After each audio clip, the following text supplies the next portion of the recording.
Hi, everybody. It's Mr. Gray here. Thank you for a fantastic week back at school, starting the new year. We're trying to start off the new year with some priorities in our classroom.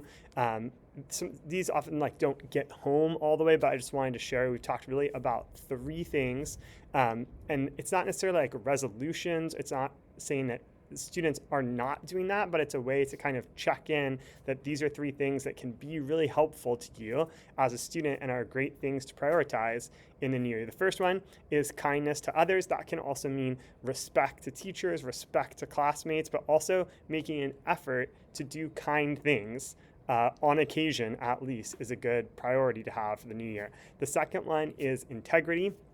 We've been talking about that in class, specifically as in I'm working to try to do the thing that is expected of me. And that could be true both in class or at home with your parents. Am I trying to do the assignment the teacher asked? Or am I trying to do the least possible thing so no one notices that I'm not really trying on the assignment? Same is true at home.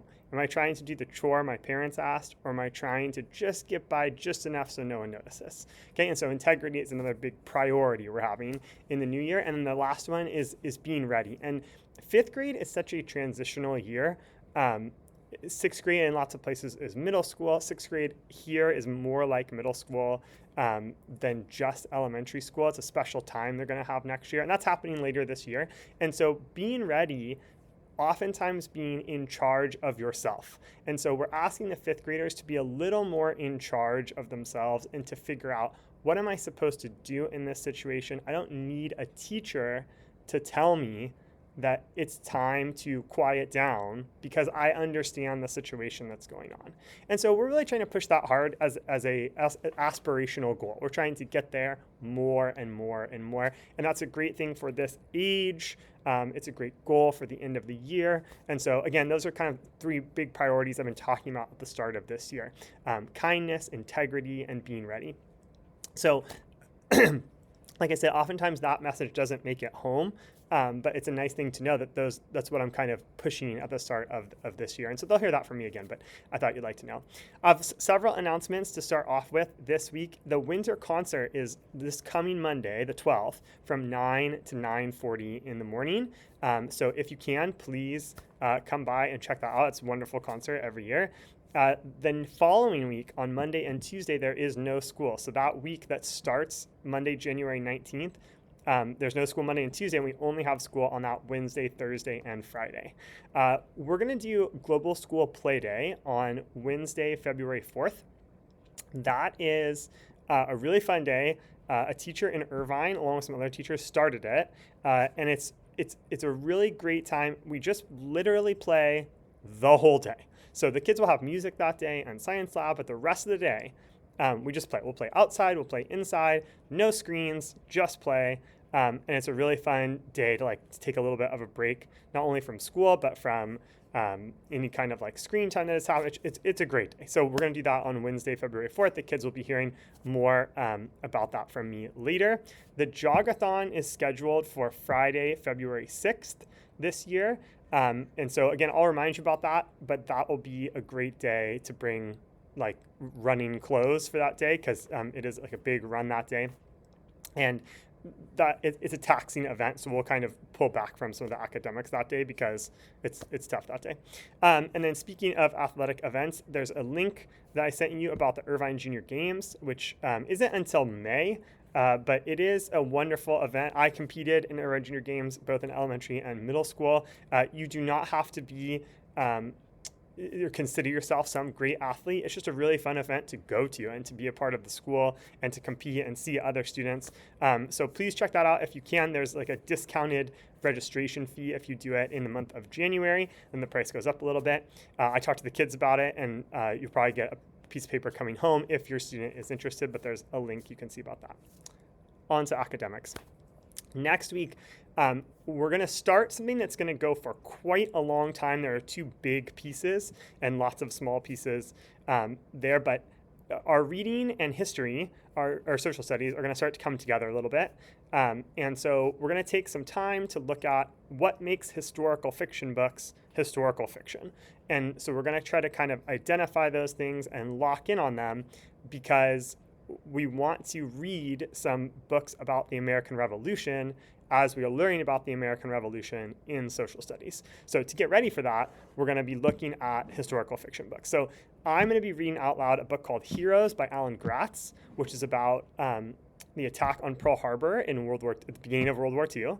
And so it's just a really nice version of historical fiction where it's taking all the things we have learned about fiction books. It has like character development. It has like strong themes, and it has like a very specific plot and setting.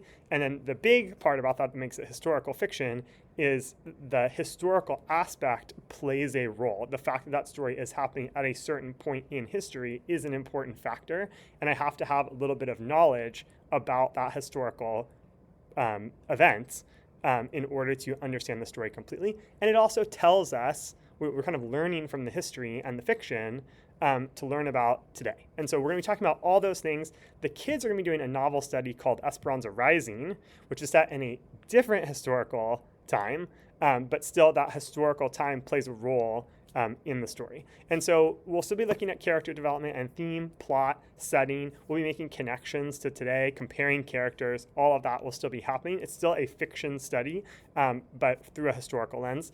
And so that will happen for a little bit. And then in a few weeks from now, we'll move on to historical fiction book clubs where the kids are all in different clubs reading books about the American Revolution or set at the time of the American Revolution.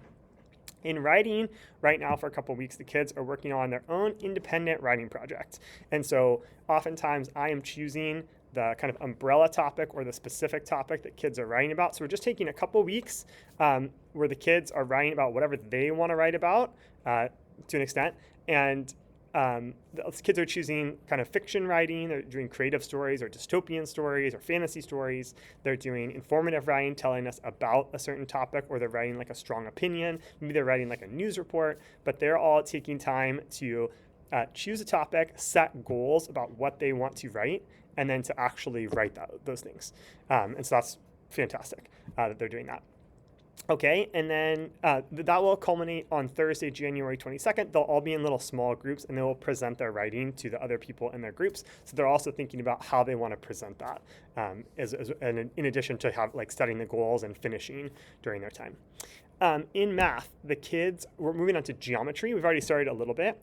And so we start with classifying two-dimensional shapes, and the kids are working on making a hierarchy, as in kind of understanding that, for instance, a parallelogram is a quadrilateral because quadrilaterals have 4 sides and parallelograms have 4 sides.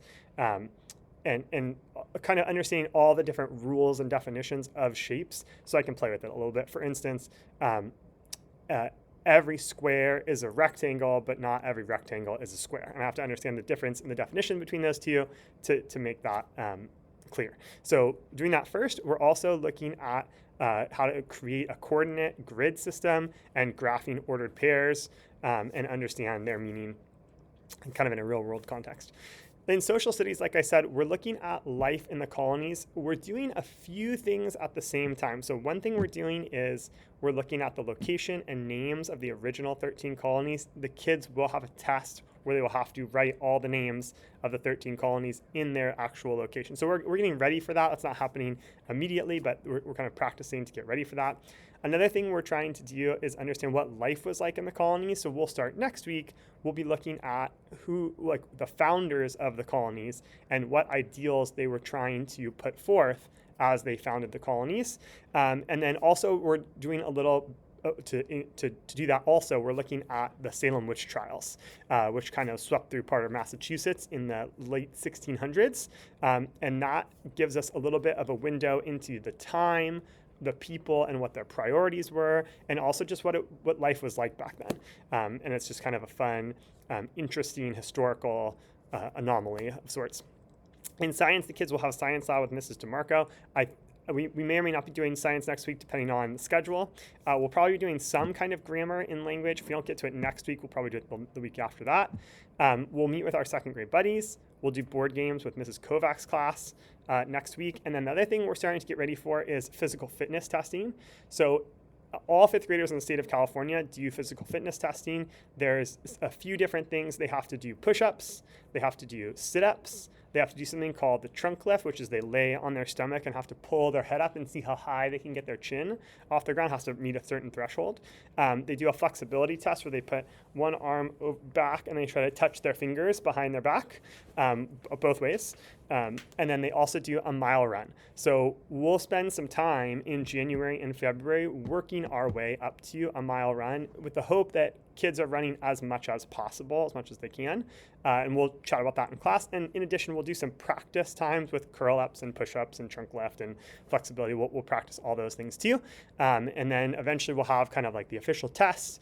And so those will probably happen throughout March. But that's what we're kind of getting ready for in those days. So as always, we have so much going on. Like I said, thank you for a great week. Make sure you marked those dates coming up, the winter concert, the no school days, the jogathon. Make sure you check those out. And hopefully I'll see many of you on Monday. Hope you have a fantastic weekend. I'll see you next time. Bye-bye.